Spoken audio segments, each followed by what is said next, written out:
At the beginning, energetic intimacy can feel overwhelming.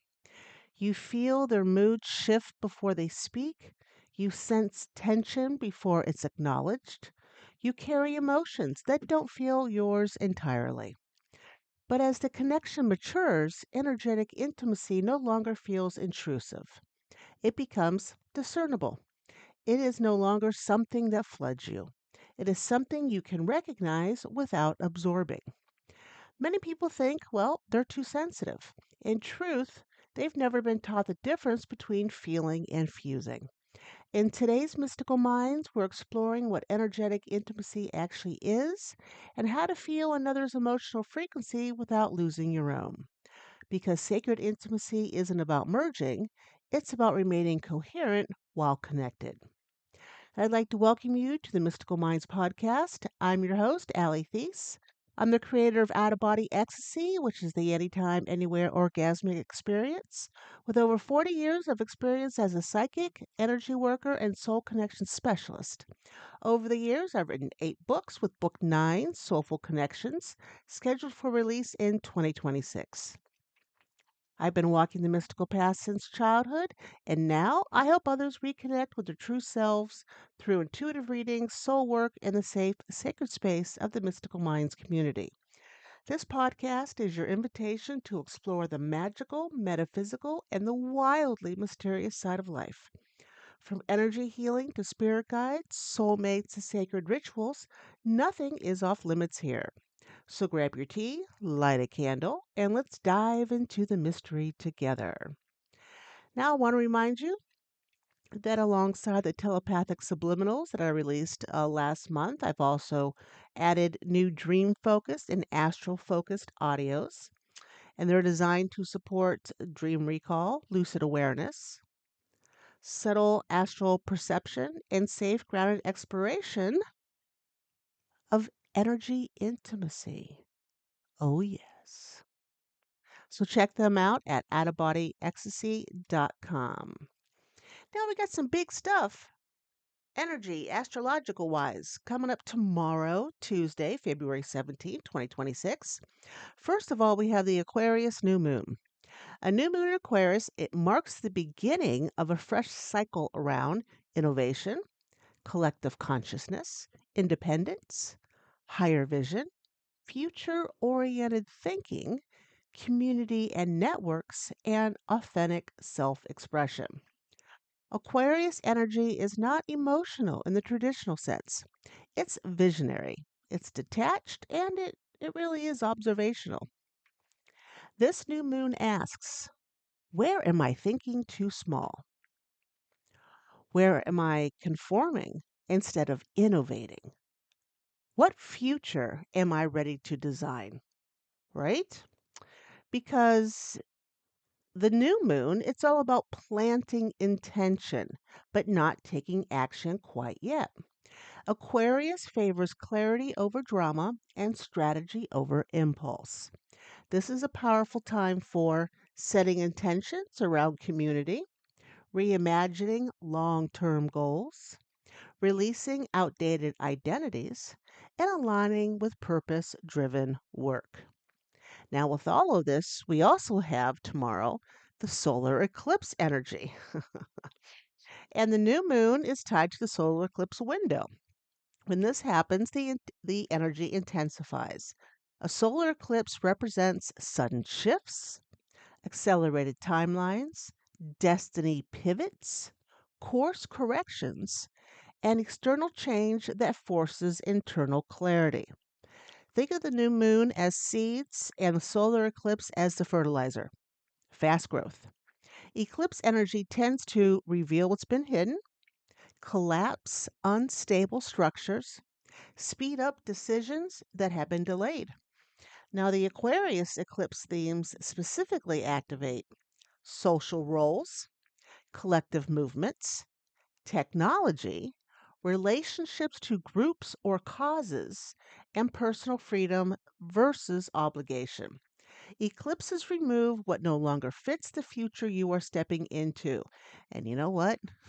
They don't ask it politely. They kind of force your butt into transformation.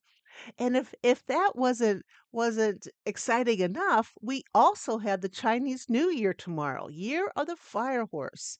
Good Lord, I know. The fire horse combines, well, we've got the horse, which is independence, momentum, charisma, and movement. And we have fire, passion, intensity, courage, visibility. Together, the fire horse energy carries bold action. This is not the time to be a pansy. During the fire horse.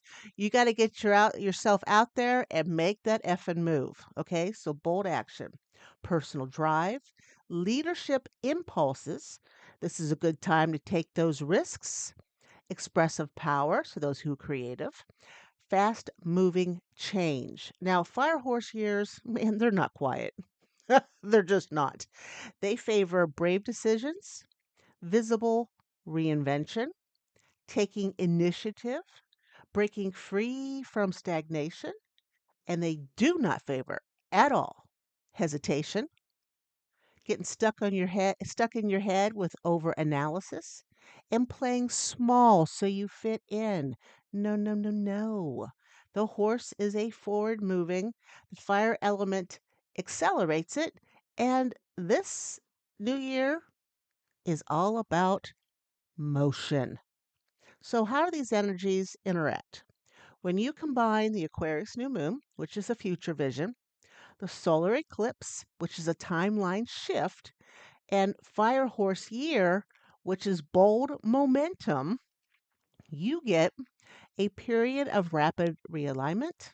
This is not subtle energy. Oh, hell no. Themes you may notice during this time: sudden clarity about who you are becoming, changes in your social circles, a desire to step into more visible roles, restlessness around outdated commitments, increased intuitive insight about long term direction. Aquarius builds the blueprint, the eclipse shifts the timeline, and the fire horse moves your butt. So the energetic takeaway for tomorrow, the 17th, God, what an energetic day. This isn't the week to shrink. It's just not. This is the week to define your direction, to release outdated roles, to set visionary intentions, and to trust the forward momentum. If something leaves you, it was supposed to. It's making space for alignment. If something accelerates, man, it was already in motion, but behind the scenes before. The invitation is quite simple: think future, move boldly, and stay authentic. Wow. What a week we got coming up to start tomorrow. I bet you some of you can feel the energy already. I know I can. Um, I didn't sleep very well last night at all, and I was up at 5:30 in the morning. And anybody who really knows me, 5:30 in the morning, oh no. I get up at like at 10, 11 in the morning, not 5:30. But I didn't even lay in bed. I rolled out of bed and got to move on the day. Not like me whatsoever. So, I'm already getting the energy. So let's pull the card of the week. This week I'm using Keepers of the Light Oracle cards by Kyle Gray. So let us see what we pull for this week. I'm sure it's going to be interesting, to say the least. Now I've got two cats here. I've got Xena and then her mama, Sweet Pea, who have taken over again my desk, as they do on a daily basis. After breakfast, here they come. Ah, Xena Loneliness. That's right, girl. You guys just camp out here. My mama's working. Huh. Sorry, Sweet Pea. Didn't mean to wake you up. So let us see what card for the week. Ooh, let's see this one. What do we have? Ah, Hilarion, which is all about divine healing. Honor your sensitivity, recharge and heal. Your light can support others. Boy, with the real fire energy we have this week, and this card is telling us to take care of ourselves, listen to our heart, retreat a little bit, and recharge. because this week is going to be energetically exhausting. It really will. So it doesn't surprise me that that this card was chosen for us. And with with the fire horse and all these energies, I mean, your sensitivity is going to be off the Richter scale. So take some time this week. Just take a little bit of alone time. If you can't find alone time in your house, go to the bathroom. Go to the bathroom, close the door, and lock it. Sometimes, especially moms, that is the only place where you can get some peace from the household. But unfortunately, if you have lots of animals like me, closing the door and locking it really doesn't work because you see the little paws coming under the door, still trying to get you no matter what. But yeah, this week, Hilarion, divine healing, but honoring your sensitivity this week because, again, energy off the Richter scale. Uh, when you need to, retreat to recharge and heal. And your light can support others. And I like that light your light can support others because this week is all about forward motion. So you might want to think about that, about how your light can support others. Just it's someone that's forward thinking this week. All right? All right. Now the mystical item of the week is blue kyanite, which I just love. Um, and I wrote nothing about it. Good going. Good going, Allie. Where you didn't transfer your notes over. Oh, where is it? Yeah, I thought I was doing well. That's what I get for getting up early and not having enough coffee this morning. Yet. I've had half a cup. All right, come on. Where you at? Blue kyanite. There we are. For God's sakes. Okay. Blue kyanite is known as the alignment stone. That's why I picked it. Unlike crystals, some crystals, it doesn't absorb energy. It doesn't store emotion. It doesn't need any clearing. It moves energy into alignment without merging fields, which makes it ideal for energetic intimacy. When you are deeply attuned to someone, emotional signals can blur. Blue kyanite helps you distinguish, well, what is yours and what energy is theirs, and what you're sharing in between your shared atmosphere. It supports connection without collapse. Energetic intimacy requires clarity. Clarity requires alignment. Blue kyanite works with the throat and energetic. m- Nope, not. It's in my head and I can't say it. Medians, medrins. Oh, for crying out loud! But they encourage clean communication. Medrins. Damn it. Even when no words are spoken, maybe I just should have just left it with no words are spoken. It reminds your system that you can feel deeply without caring deeply. You can remain connected without absorbing. So, if you have some blue kyanite, if you don't have some, I definitely recommend getting some. You can't go wrong with it. You can hold your blue kyanite during a calm moment. Okay. Notice how your body feels when you're centered. And later, if you sense someone else's entering your field, touch the stone and just ask yourself, am I aligned or am I merging? There's no correction. We don't correct here. This is just awareness for you. Okay? Blue kyanite strengthens your sovereignty within intimacy, and sovereignty makes telepathic bonds sustainable. Yes, it does. Now, let's go into what energetic intimacy actually is. Energetic intimacy is the ability to perceive emotional frequency shifts without verbal communication. It's the moment you sense something has changed before it is spoken. It is subtle awareness that someone's internal landscape has moved. When two people are connected through resonance, their nervous systems influence one another. The influence is not dramatic, it's rhythmic. You could notice your breathing changes when theirs does. A subtle heaviness may enter your chest, a quickening in your body before a conversation, a wave of emotion that feels relational. Energetic intimacy is heightened attunement. It develops through safety, trust, repeated emotional presence, and regulated nervous systems. When a connection is stable, perception becomes more precise. The key is not to increase your sensitivity, it's you're trying to increase steadiness. All right? Now, feeling emotion versus carrying emotion. There is a profound difference between sensing emotion and carrying emotion. Sensing is informational, carrying is embodied weight. Sensing allows you to observe an emotional shift with awareness. Carrying internalizes the shift and treats it as your responsibility. Many people learned early that closeness meant emotional management. You may have learned to stabilize others, to preempt tension, to regulate the atmosphere, to anticipate disruption. That conditioning can follow yourself into being an adult, right? And being involved in adult relationships and adult intimacy. Energetic intimacy does not require emotional management. When you sense someone's sadness, anger, or anxiety, you are receiving data. That data does not require ownership. When emotional awareness is paired with sovereignty, intimacy deepens. You can feel what is present while remaining rooted in yourself. Now, telepathic intimacy becomes clear when the nervous system is regulated. A regulated nervous system usually looks like you can process information accurately, you can maintain your boundaries, and you can differentiate yourself from others.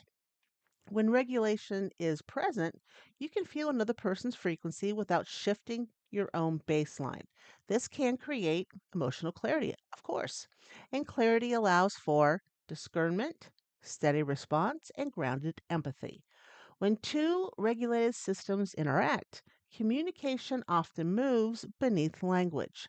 You may notice shared shifts, synchronized timing, mutual knowing, and even a quiet agreement. This is energetic coherence, and coherence allows telepathic intimacy to remain stable over time. Now, emotional sovereignty within a sacred union. Sacred union thrives when both individuals remain energetically whole. It really does. Wholeness allows connection without collapse, and emotional sovereignty means I recognize your emotion, I honor your emotion, I remain rooted in mine. When sovereignty is present, empathy becomes cleaner, responses become intentional, and of course, communication becomes precise. You can offer presence without absorbing somebody else's emotional charge. You can remain steady when someone else is processing. The steadiness strengthens trust. Trust Trust strengthens the telepathic flow, and the telepathic flow strengthens sacred union. Sovereignty is not distance, it is clarity. All right? Now, energetic alignment as an ongoing practice. This is what I do. Energetic intimacy is not a one time achievement. It is not. It is an ongoing calibration because you're going to have dozens, hundreds, thousands of interactions with other souls. And one of the first things when I feel an emotion that feels off for myself, because whatever I'm doing at that time, I first ask myself, is this me or somebody else? And when I stop and pay attention and I ask myself that question, 9 out of 10 times it really is somebody else. So then I ask, well, do I feel centered at all? Does my energy feel vertical or is it scattered? Am I responding from alignment? Okay, because remember, alignment creates sustainability. And when you remain centered, your perception sharpens, your emotional fatigue decreases, intimacy feels spacious, and I'm telling you, when you realize that the emotions you feel are not your own, you don't think you're going nuts, which which really is a bonus. And the blue kyanite we talked about earlier, it supports vertical alignment. So when your energy feels upright and grounded, emotional information can move through you without accumulating. It doesn't get stuck in the heart chakra. This is what makes long term sacred union possible. Connection becomes lighter, communication becomes quieter, and intimacy becomes sustainable. So, your soul work for the week is alignment within intimacy. Okay, it's about alignment, not connection. So choose a neutral moment every day. Hold your blue kyanite or place it nearby. If you don't have blue kyanite, you can use an amethyst, which of course I recommend an amethyst to be in everybody's home. You can pause and ask yourself, what does aligned connection feel like in my body right now? Okay. Notice your posture. Okay, you up? Are you slumped over? Notice your breath. Are you taking deep breaths? Are they shallow? How are you breathing? Notice where your energy is centered at. Is it's my energies, I can tell it's centered in my heart chakra. That's what really pulses for me nowadays. Aligned and intimacy can feel steady, vertical, grounded, spacious. And if your body feels pulled outward, gently return to the center, which is the heart chakra. Alignment may look like maybe lengthening your exhale a little bit, relaxing your jaw, stacking your spine, so sitting straight up, allowing your energy to settle downward into your hips and feet. Lightly touch the blue kyanite and let your body recalibrate to steadiness. Stay there for about 30 seconds if you could. And at the end of the week, let's have a little bit of reflection. When I remain aligned, how does connection feel? How does steadiness change my perception of others' emotions? What shifts when I stay centered with intimacy? Energetic intimacy deepens through alignment. Connection becomes clearer when your energy is steady. And steadiness is something you can return to at any moment. So, sacred intimacy is not about merging into one emotional body, it's about remaining whole while connected.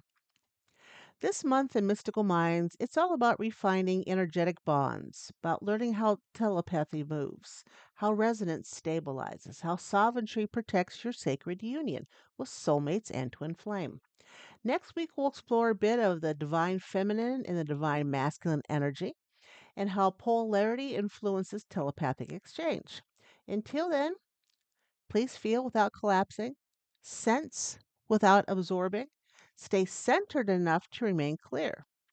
Because sacred union does not require you to disappear inside of it, it requires you to stay whole. And that's a wrap on this episode of Mystical Minds. I hope it sparks something inside of you, a memory and knowing, maybe a nudge from your soul. And don't forget your soul work for the week. You'll find it under resources for episode. If you loved what you explored today, don't keep it to yourself. Share this episode with someone who needs a little magic in their life. And if you're craving more, join the Mystical Minds group. It's a safe, sacred space to explore everything from energy work to soul connections, intuition, spirit guides, and more. You'll find support, community, and your peeps. You can also book a private reading, energy work, or soul session with me anytime at outofbodyecstasy.com. I've got you whether you're seeking clarity, healing, or maybe a deeper connection to your soul path. Until next time, let's stay grounded, stay curious, and remember endless possibilities, infinite you.